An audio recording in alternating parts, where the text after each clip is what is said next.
여러분들 안녕하세요. 오늘은 시각화 인터페이스를 디자인하는 방법과 평가하는 방법에 대해서 배워보겠습니다. 시각화 인터페이스를 회사에서 디자인한다? 그럴 경우는 이제 이런 경우죠.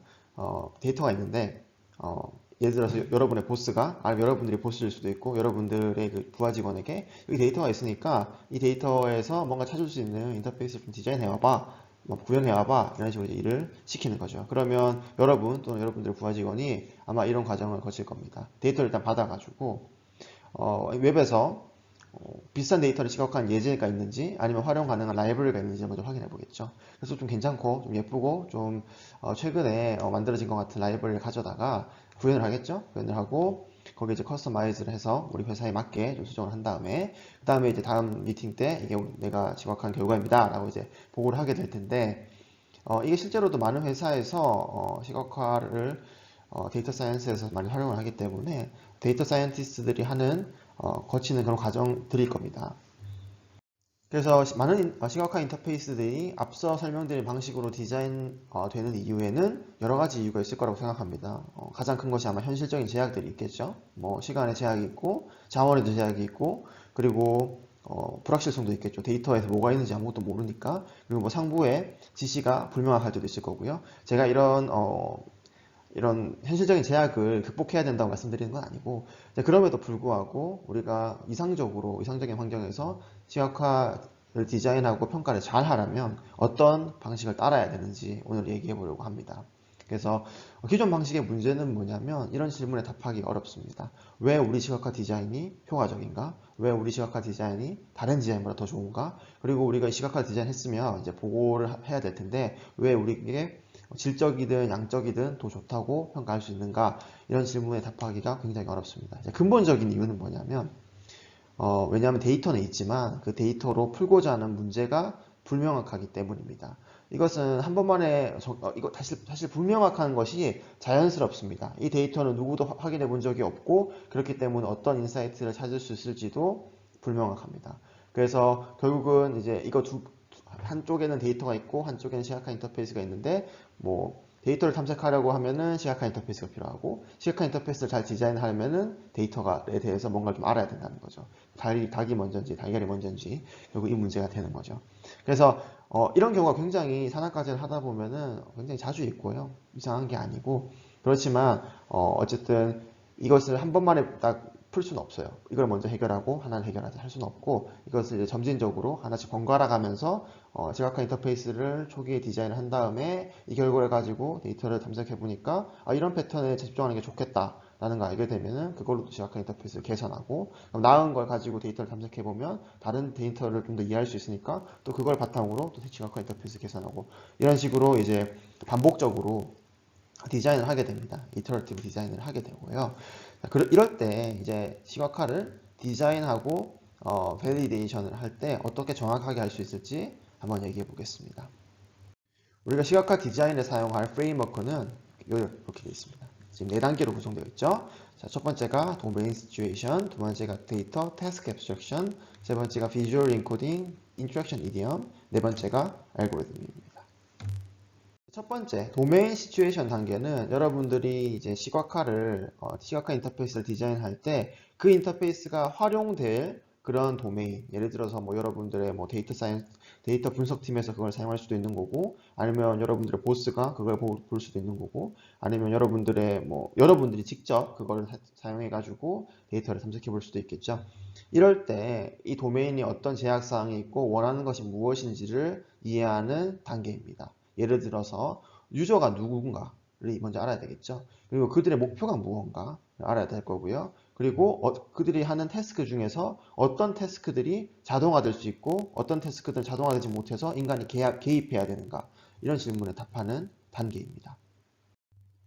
자, 그 다음 두 번째 단계는 데이터 태스크 앱스트랙션인데 이거는 저희가 수업 시간에 배웠죠. 데이터 앱스트랙션 단계와 태스크 앱스트랙션 단계입니다. 그래서 도메인 스페시픽한 문제가 있으면은 이거를 실제로 도메인 스페시픽한 그런 용어들을 그대로 놔두는 것이 아니라 이거를 추상화를 시켜서 조금 더 일반적인 문제로 바꾸는 단계입니다. 그래서 도메인과의 연결고리를 끊는 거죠. 추상화를 하면.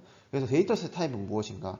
테이블일 수도 있고 네트워크일 수도 있고 지오메트리일 수도 있고요. 실제로 여러분들의 데이터는 굉장히 구체적인 용어들로 기술되어 있겠죠. 예를 들어서 네트워크 방화벽의 로그 데이터 이렇게 기술되어 있지만 이것을 추상화를 시키는 겁니다. 필드는 무엇이 있고 아이템은 몇 개가 있는 테이블 데이터셋 이런 식으로 추상화를 시키는 거죠. 그리고 애트리뷰트 타입은 무엇인가? 애트리뷰트 여러 개 있으면 뭐 캐테고리컬한지 오디널한 건지 구분할 수 있겠고요. 그리고 태스크 앱스트랙션 마찬가지로 저희가 여러 가지 동사와 액션과 타겟 그 나운을 배웠죠. 그렇기 때문에 그걸 가지고 태스크를 앱스트랙션 하는 겁니다. 여기 배운 거 기억나시죠? what과 why 프레임워크에서 데이터와 태스크를 기술하는 방식을 배웠습니다. 그 다음 단계는 이제 비주얼 인코딩이나 인터랙션 이디엄 단계인데 이 단계에서는 실제로 데이터를 시각화하기 위한 그런 방법들을 결정하는 단계입니다. 우리가 이전 시간과 전전 시간에 테이블 데이터셋과 그래프 데이터셋을 시각화하는 여러 가지 방식들을 배웠잖아요. 그러면 여러분들이 찾은 데이터와 태스크 앱스트랙션 추상화된 결과를 바탕으로 이 중에서 어떤 시각화 기법을 사용할 수 있을까를 결정하는 거죠. 그래서 뭐 인터랙션 테크닉을 적용할 수도 있는데 그것은 이제 아직 배우진 않았고 이제 이 수업 이후로 배워보도록 하겠습니다. 그래서 여러분들 답해야 될 질문은 비주얼 마크와 채널을 어떤 걸로 매핑을 할 건지, 어떤 방식으로 사용할 건지, 그리고 어떤 인터랙션을 사용할 수 있을지 이런 질문에 대해서 답하는 단계입니다. 마지막 단계는 이제 알고리즘 단계인데요. 이 단계는 이제 결국 직접 구현을 하는 단계입니다. 어떤 방식으로 구현할 건가요? 뭐 D3.js를 쓸 수도 있는 거고, 아니면 다른 뭐 라이브러리를 쓸 수도 있는 거고요. 그리고 이제 뭔가 계산을 해야 된다 그러면 어떤 알고리즘을 사용해 가지고 계산할 건지도 결정을 해야 될 거고요. 그리고 뭐 시스템이 어떤 컴포넌트로 구성이 될 거고 어떻게 모듈로 구성이 될 건지를 결정하는 단계이기도 합니다. 이거는 이제 실제로 개발자들이 하는 단계가 되겠죠. 그래서 이 각각의 단계를 우리 프레임워크에서는 블록이라고 부릅니다. 근데 이 블록은 계층 구조가 있어요. 그래서 도메인 시츄에이션 아래에 앱스트랙션이 있고 그 아래에 비주얼 인코딩이 있고 그 아래에 구현, 알고리즘 파트가 있는 겁니다. 그리고 이 상위 단계에서 결과가 이 하위 단계에 영향을 미칩니다. 그렇기 때문에 처음부터 올바른 결과를 도출하는 것이 중요한데요. 예를 들어서 비주얼 인코딩이 잘못되었다면, 이 단계에서 잘못되었다면 여러분들이 아무리 이 시각화를 빠르게 시각화하는 그런 알고리즘들을 개발하더라도 실제로 풀고자 하는 문제를 못 풀 수도 있다는 거죠. 왜냐하면 이 상위 단계에서의 결과가 올바르지 않기 때문입니다. 그래서 앞서 배운 디자인 방식은 이렇게 여러 가지 블록으로 이루어져 있고 이 블록에는 계층 관계가 있고요. 윗단계 블록의 결과가 아랫단계 블록의 결과에 영향을 미칩니다. 그렇지만 이것이 여러분들이 이런 시각화 인터페이스를 디자인할 때 이런 워터폴 방식으로 디자인하라는 말은 아닙니다. 워터폴 방식이 뭐냐면 한 단계씩 차례로 격파해 나가는 거죠. 그래서 리퀘어먼트를 찾아내면 이제 뽑아낸 거죠. 뽑아내면 끝. 디자인도 이제 디자인했으면은 끝. 한 단계씩 이렇게 차례대로 격파해 나가서 어떤 이제 인터페이스를 개발하는 방식인데 이제 이것은 효과적이지 않고 실제로는 이제 이터러티브 디자인 프로세스, 반복적 디자인 프로세스를 통해서 시각화를 개발하게 되고요. 이것은 이제 리퀘어먼트를 뽑아내고 디자인하고 구현한 다음에 테스트하고 평가한 다음에 다시 그 평가 결과를 바탕으로 리퀘어먼트를 수정하고 디자인도 수정을 하고 테스팅도 수정을 하고 이것을 이렇게 반복적으로 사이클을 도는 방식입니다. 이 방식이 더 효과적이고요. 왜 효과적이냐면 예를 들어서 여러분들의 데이터셋을 분석하는 시스템을 만들 텐데 이 시스템의 사용자가 여러분 옆자리에 앉은 동료라고 생각해 봅시다. 자, 그러면 우리 이 프레임워크에 따르면 첫 번째로 도메인 시츄에이션을 파악해야 되잖아요. 그러면 이제 유저 인터뷰를 해야겠죠. 그럼 여러분 옆자리에 앉은 동료한테 갑니다. 동료한테 가서 이 데이터 이거 분석할 텐데 이 데이터로 분석하고자 하는 게 얻고자 하는 게 뭐야? 이런 식으로 고를 물어볼 겁니다. 자, 그러면 100이면 99 고를 대답하지 못할 겁니다. 왜냐하면 일단 커뮤니케이션의 방식이 통일되지 않았고 그리고 그 사람도 본인이 진짜로 원하는 것이 뭔지 몰라요. 이럴 경우가 굉장히 자주 있습니다. 그래서 이 데이터만 가지고 가면은 도메인 시츄에이션을 분석할 수가 없어요. 그래서 이럴 경우에는 어떻게 해야 되냐면 일단은 여러분들의 그 나중에 배우겠지만 우리가 알려진 디자인 그런 이디엄들이 있잖아요. 그리고 알려진 그 규칙들이 있습니다. 그런 규칙을 사용해 가지고 무엇이 되었든지 간에 굉장히 단순해도 괜찮습니다. 어쨌든 우리가 뭔가를 가지고 이것을 가지고 토의를 할 수 있을 만한 어떤 프로토타입을 만들어 가야 됩니다. 그럼 그때는 어떻게 보면 이 애널리시스 디자인 파트를 먼저 하는 거라고 볼 수도 있겠죠. 리퀘어먼트를 뽑아내는 것보다. 그래서 이걸 먼저 구현을 한 다음에 이제 이걸 가지고 이 만들어진 것에 대해서 얘기를 해보는 거죠. 그러면 그냥 데이터를 가져갔을 때보다 훨씬 더 많은 피드백을 얻을 수가 있어요. 예를 들어서 이 부분은 별로예요. 이건 필요가 없을 것 같아요. 아니면 이 부분은 이렇게 바뀌면 굉장히 유용할 것 같은데 이거는 이제 그분도 생각을 못했지만 막상 뭔가 보고 나니까 떠오르는 그런 인사이트가 있는 거죠. 그래서 이런 방식으로 우리가 먼저 이렇게 물꼬를 틔워줘야 되는 겁니다. 그래서 이렇게 한 다음에 그럼 그 피드백을 바탕으로 좀 더 개선을 하고 이 방식이 계속 반복되다 보면은 진짜 이 사람이 원하는 것이 무엇이고 원하는 결과의 유형이 어떤 것인지를 확인할 수 있게 되는 거죠. 그래서 실제 유저들도 본인들의 고울과 원하는 요구사항을 본인의 입으로, 본인의 단어로 표현하는 것에 많은 어려움을 겪습니다. 그래서 그건 여러 가지 이유가 있겠지만, 기술적인 용어에 익숙하지 않았을 수도 있는 거고요. 개발 환경이 어떻게 되는지 모를 수도 있는 거고요. 그리고 시각화에 대한 지식이 없기 때문입니다.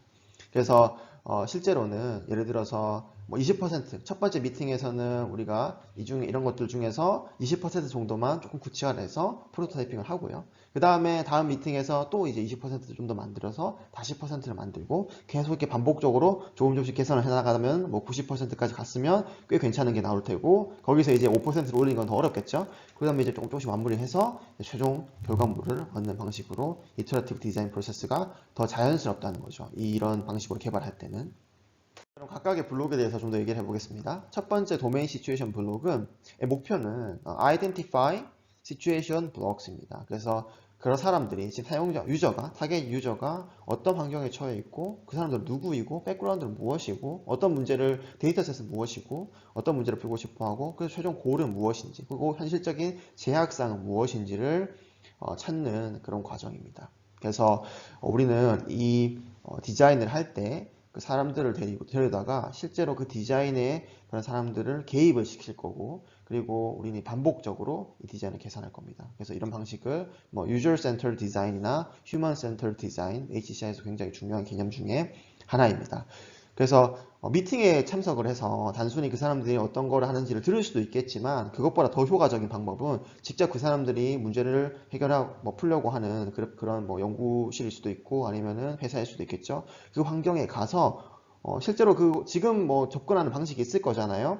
효과적이지 않더라도 그러면 데이터를 가지고 기존의 툴에서 어떤 걸 하고 어떤 인터랙션을 하고 어떤 차트를 만드는지를 확인하는 겁니다. 그래서 이게 실제로 보고 관찰하는 것이 더 효과적일 때가 많고요. 그러면 이 단계의 결과는 이제 이런 도메인에서 일어나는 일들을 기술한 이런 보고서가 되겠죠. 그래서 여기는 이제 지노믹스에서 이제 일어나는 일들인데 굉장히 도메인 스페시픽한 용어들이 많이 사용되고 있어서 좀 이해하기 어렵죠. 어쨌든 이것을 도메인에 대한 것을 이해하고 나면은 이제 이런 식으로 우리가 직접 그 현재 상태를 적어볼 수가 있다는 거죠. 그 다음 데이터 태스크 앱스트랙션 단계에서는 태스크 블록을 identify 하고 데이터 블록을 디자인하게 됩니다. 먼저 태스크 블록을 찾는 건 무슨 뜻이냐면 앞서 도메인 시츄에이션 블록의 결과로 나왔던 그 보고서를 이제 도메인 스페시픽한 용어들이 사용되고 있었잖아요. 그것을 도메인과는 무관한 앱스트랙션 된 추상화된 용어로 바꾸는 과정입니다. 이때는 우리가 배웠던 동사와 명사, 액션과 타겟 페어를 가지고 도메인 시츄에이션을 앱스트랙션 할 수 있겠죠. 그러면 이것은 이제 나중에 다른 디자이너들도 역시 참고를 할 수가 있을 거고요. 그 다음에 이제 데이터 블록을 디자인해야 되는데 이것은 사람들이 그 사용자가 가지고 있는 그 데이터셋을 추상화된 형태로 표현하는 것입니다. 가령 타입은 무엇일까요? 데이터셋 타입, 테이블도 있었고 그래프도 있었고요. 애트리뷰트는 뭐가 있고 애트리뷰트 타입은 무엇이고 그 애트리뷰트 레벨은 얼마나 있는지 그런 것들로 이제 추상화를 시키는 겁니다. 자, 그럼 이걸 가지고 기존에 사용되었던 시각화 방식의 무엇을 쓸 수 있는지를 알아낼 수도 있는 거고요. 그리고 데이터 간의 트랜스포메이션도 정의를 해야 되고요. 그리고 특히 사용자들은 이런 시각화나 아니면 이런 기술 쪽에 익숙하지 않을 수도 있기 때문에 그 사람들은 실제로 테이블이라고 얘기를 했지만 알고 보면 그래프 데이터셋일 수도 있는 거고 그 사람들은 그래프라고 얘기를 했지만 알고 보면 테이블 데이터셋일 수도 있습니다. 그래서 이런 것들에 주의를 해야 되고요.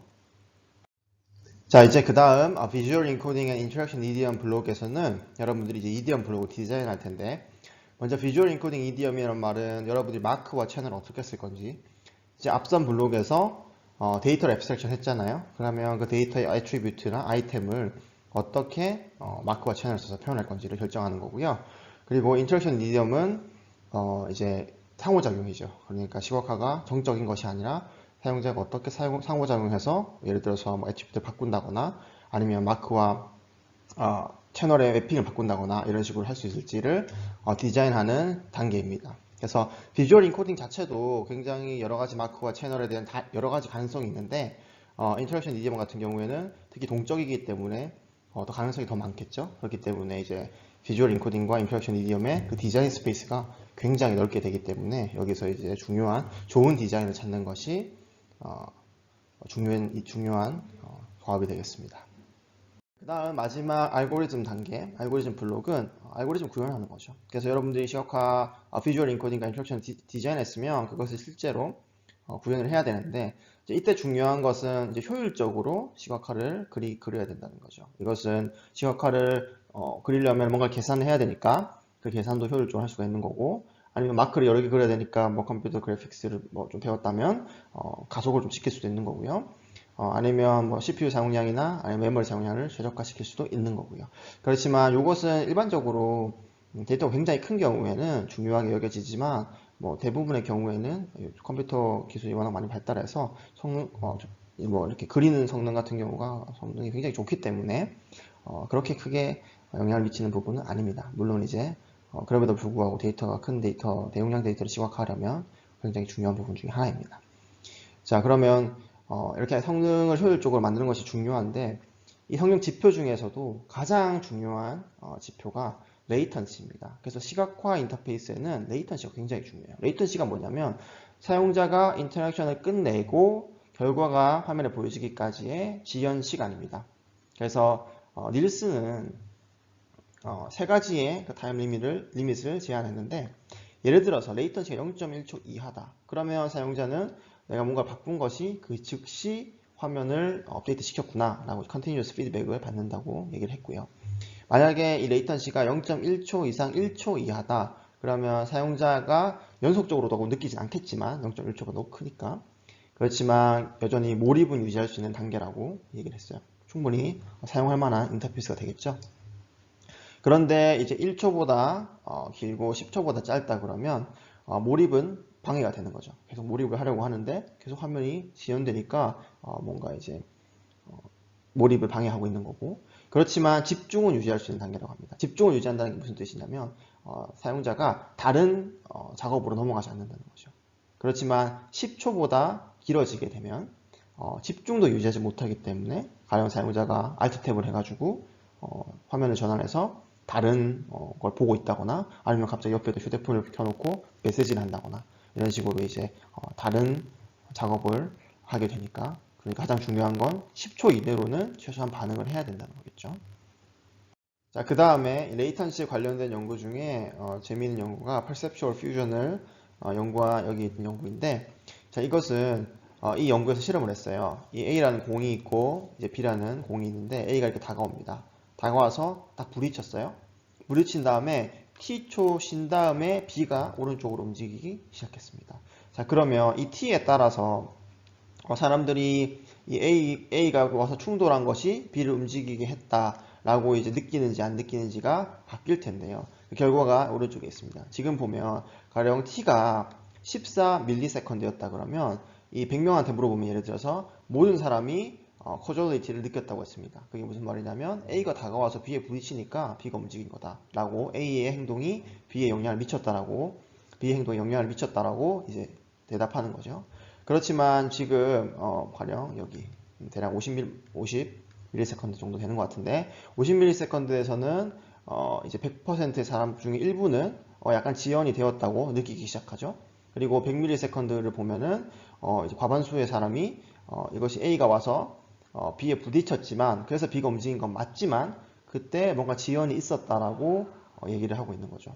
그리고 이게 시간이 길어지면 길어질수록 이제 사람들이 지연된 causality-에서 아예 독립적인 이벤트로 느낀다는 거죠. 예를 들어서 뭐 200ms를 쉬었다가 움직이면 A가 와서 부딪혔는데 가만히 있다가 B가 움직였고 그 둘의 사건은 별개다라고 인지를 하는 거죠. 그러니까 이 연구가 암시하는 것은 무엇이냐면 우리가 어떤 인터랙션을 했을 때 그 인터랙션의 결과가 인터랙션 한 것이 이 화면에 영향을 미쳤다라고 사용자가 생각하게 하려면 충분히 빠른 시간 내에 그 피드백을 줘야 된다는 거죠.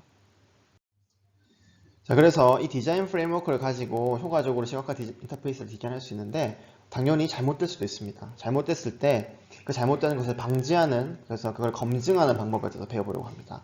자, 먼저 잘못되면 어떻게 잘못될까요? 도메인 시츄에이션 블록이 잘못됐단 말은 사용자 요구사항을 잘못 이해했다는 말이 될 거고, 데이터 태스크 앱스트랙션이 잘못됐단 말은 사용자들한테 중요한 정보가 아니라 다른 정보가, 다른 것이 보여주고 있다는 뜻이고요. 비주얼 인코딩 인스트럭션 EDM이 잘못됐다는 말은 보여주는 것은 올바른 데이터를 보여주는데 방식이 잘못됐다는 거죠. 채널에 매핑한 방식이 잘못됐다는 거고, 알고리즘 블록이 잘못됐다는 말은 너무 코드가 느리거나 그래서 효과적이지 않을 때, 효율적이지 않을 때 잘못됐다고 얘기할 수 있겠죠. 자, 그러면 이런 것을 방지하려면, 이런 문제를 방지하려면 이제 검증을 해야 되는데, 검증을 할 때 두 가지 큰 방향을 제안하고 있습니다. 뭐냐면 첫 번째는 immediate validation approach가 있고요. 두 번째는 downstream validation approach가 있는데요.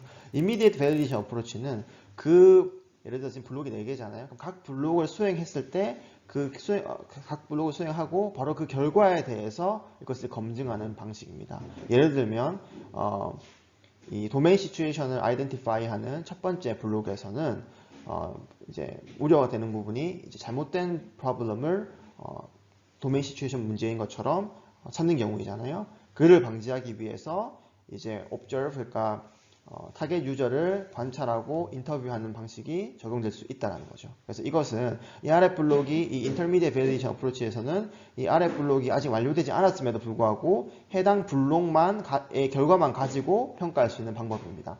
그렇지만 이것은 실제로 일을 더 진행하지 않고 그 단계에서 평가하는 것이기 때문에 한계가 좀 있습니다.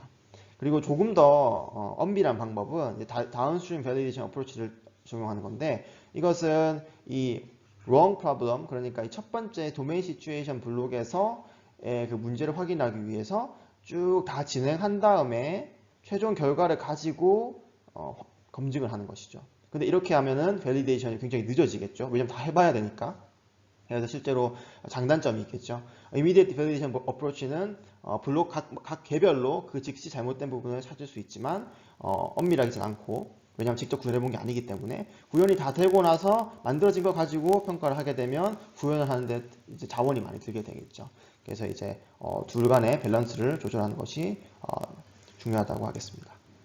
첫 번째 도메인 시츄에이션 블록을 평가할 때 먼저 그 intermediate validation approach로 이 observe and interview target user라고 되어 있는데, 이거 사용자를 관찰하고 인터뷰하는 거죠. 그래서 이런 것들을 이제 field study라고 부릅니다. 그래서 여러분들이 도메인 시츄에이션을 파악할 때 field study 방식으로 하면은 이런 향후 문제를 좀 완화시킬 수 있다는 거죠. 그래서 실제로 사람들이 어떻게 도구를 쓰고 있는지, 어떻게 데이터를 지금 보고 있는지를 직접 가서 확인하는 겁니다. 물론 그분들을 뭐 회의실에 초청해가지고 얘기를 할 수도 있겠지만, 이 필드 스터디는 직접 필드로 나가서 그 사람들이 뭘 하고 있는지를 관찰하는 겁니다. 그래서 그 여러 방식 중에 이제 contextual inquiry라는 방법론이 있는데, 이 방법론 같은 경우에는 사용자들이 이제 실제로 뭘 하고 있는 건지를 뒤에서 관찰을 한 다음에 애매할 때가 있잖아요. 이 사람이 왜 갑자기 이런 방식을 하고 있지? 왜 갑자기 프로그램으로 뭔가 시각화를 보다가 뭐 갑자기 엑셀을 띄우고 있지? 궁금할 때마다 그 즉시 지금 왜 그렇게 한 건지, 뭘 하려고 하는 건지 그 의도를 물어보는 거죠. 그래서 그거를 이제 contextual inquiry라고 하는데, 이것이 그냥 뒤에서 지켜보고 있는 것보다 같은 필드 스터디임에도 불구하고 훨씬 더 효과적이고 도메인 시츄에이션의 사용자의 니드를 파악하는데 더 좋다고 알려져 있습니다. 자, 그 다음에 다운스트림 밸리데이션 어프로치로 첫 번째 블록에 대해서 이제 뭐 observe adoption rate라고 적혀 있는데, 자, 이거는 뭐냐면 이제 다운스트림 밸리데이션이니까 다 된 거예요. 이쪽은 다 됐고, 자, 이것이 진짜 도메인 시츄에이션에 적합한지를 확인하는 방식이죠. 예를 들어서 뭐 키 퍼포먼스 인디케이터 같은 거를 만들어 가지고 실제로 뭐 어답션 레이트 같은 게 되겠죠. 그래서 내가 만든 도구가 실제로 이 사람들이 얼마나 이걸 쓰고 있고 하루에 몇 시간이나 쓰고 그리고 한 번 쓰면은 얼마나 길게 쓰는지 이런 거를 가지고 우리가 디자인한 인터페이스가 실제 도메인 시츄에이션에서 얼마나 좋은지를 파악할 수 있겠습니다.